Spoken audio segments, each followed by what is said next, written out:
shifting is tricky. And of course, on string instruments such as violin or a viola or cello, you have to shift a lot.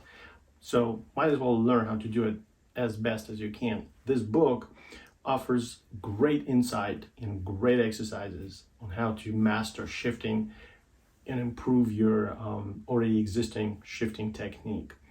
If you have any questions, leave me a comment. I'll be glad to take a look. Also, I wish to invite you to visit my website where you can find more information about the lessons I teach online. So hopefully we can get connected. Thank you so much.